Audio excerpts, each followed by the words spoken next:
네, 마켓플러스 시간입니다. 자, 오늘도 관심 가져볼 만한 종목 이야기 해보도록 하겠습니다. 증권부 최민정 기자 함께합니다. 어서 오세요. 네, 안녕하세요. 자, 최 기자, 오늘은 어떤 기업 이야기 한번 해볼까요? 네, 오늘은 상장한 지 무려 11거래일밖에 되지 않은 따끈따끈한 새내기 기업 시큐레터에 대해 취재한 이야기 나눠보겠습니다. 네, 자, 시큐레터 상장한 지 얼마 안 됐는데 주가가 무섭게 오르고 있는데요. 오늘은 올랐다 좀 다시 또 하락세로 돌아섰네요. 네, 어제 상한가를 기록한 데 이어 오늘은 차익 실현 매물 물량이 나오면서 주가 약세를 보이고 있는 것 같습니다. 시큐레터 기업 설명부터 드리겠습니다. 이름에서 유추할 수 있듯이 시큐레터, 의심 없이 이메일을 열어볼 수 있게 돕는 정보 보안 소프트웨어 기업입니다. 이 기업은 2015년에 설립됐는데요. 주력 제품은 자체 개발한 보안 플랫폼 마스입니다. 마스 플랫폼을 기반으로 악성 코드를 분석 또 탐지해 사용자의 이메일이나 파일 보안 서비스를 제공합니다. 통상 악성 바이러스가 주로 개개인들의 이메일을 통해 유입된다는 점에 초점을 맞춘 것으로 풀이됩니다. 실제 마스의 성능 또한 시장에서 긍정적인 평가 받고 있습니다. 한국인터넷진흥원 성능평가에서 업계 최고 수준의 악성 파일 탐지율을 기록하며 업계에서 높게 평가받고 있습니다. 또 매출 비중을 좀 살펴보면요. 이메일 보안이 51.4%로 가장 높았고요. 그 뒤에 파일 보안, 유지 보수 등이 그 뒤를 이었습니다. 네, 어제 그 시큐레터가 이제 상한가 가까이 올랐지 않습니까? 오늘은 약보합권에서 시작해서 지금은 좀 하락세로 돌아섰습니다만은 이 주가가 공모가에 비교해 보면 그 오름폭이 참 대단하다 이렇게 볼 수가 있겠네요.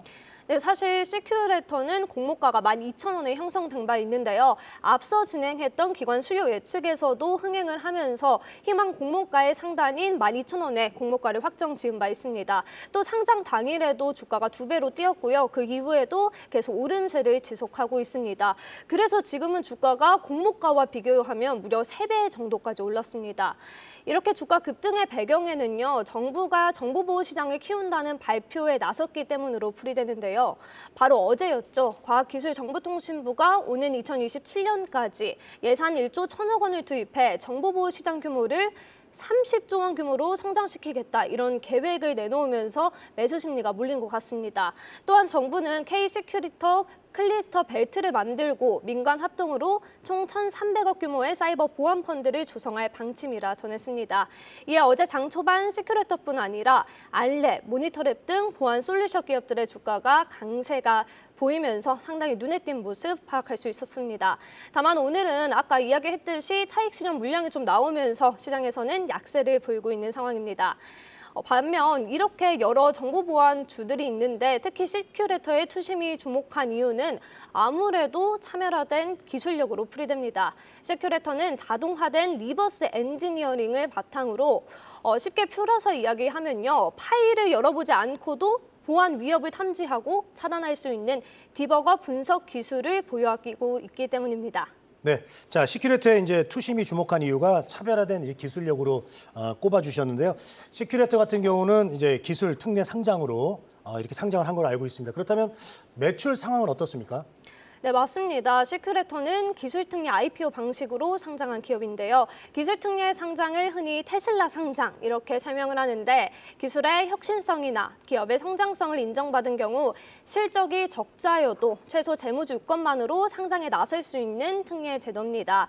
시큐레터의 경우 지난해 기술평가에서 AA 등급을 획득했는데요. 이야기해 주신 것처럼 영업이익은 사실 좋지 못한 상황입니다. 시큐레터 실적 확인해 보면 매출은 매년 증가하고 있는데 영업 손실도 같이 증가하고 있는 추세입니다. 회사 측의 설명을 들어보니 원천 기술 고도화를 위해 연구 개발 인력을 계속 늘리면서 적자가 커졌고 지난해에는 일회성 비용이 발생했다라는 설명입니다. 일단 올해도 적자를 벗어나기는 좀 힘들 것 같은데요. 수익성은 개선될 것이라는 전망입니다. 그리고 고객사 다변화를 통해서 실적 개선에 힘을 쓰겠다라는 건데요. 대표는 IPO 기자간담회에서 영업이익 내년에는 영업이익 흑자 전환시키겠다 이러한 목표를 밝히기도 했습니다. 아무래도 결국 이 기업의 흑자 전환 시기가 회사의 주가에도 큰 영향을 미칠 것 같습니다. 현재 시큐레터의 고객사를 좀 살펴보면요. 문화체육관광부, 한국도로공사, 근로복지공단 등 주로 공공기관을 중점으로 확보하고 있었는데요. 이를 B2B, 즉 기업 간 거래로 확대해 양적으로 성장을 꾀하겠다라는 설명을 내놨습니다. 실제로 지난해 기준으로 시큐레터의 기업 간 기업 고객은 2019년에 비해 3배 가까이 증가하기도 했습니다. 네.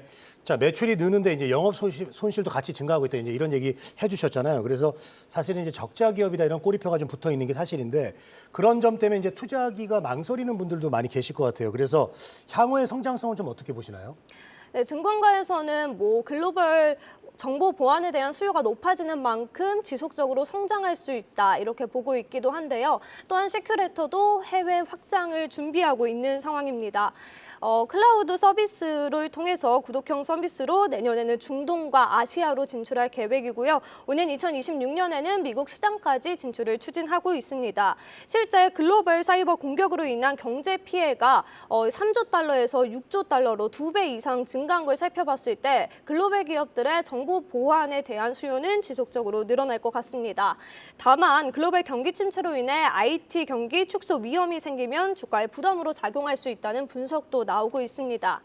그리고 투자 전략 측면에서는 사실 이 시큐레터가 이야기 드렸다시피 정말 상장한 지 별로 안 된 기업이기 때문에 당장 상장한 지 한 달이 되는 시점, 그러니까 오늘 9월 22일 이후 벤처금융 및 전문 투자자의 지분 17.51%가 시장에 풀릴 수 있다는 점을 염두해서 투자해야 될 것 같습니다. 네. 자, 오늘은 여기까지 듣도록 하겠습니다. 마켓플러스였습니다. 최 기자 고맙습니다. 네, 감사합니다.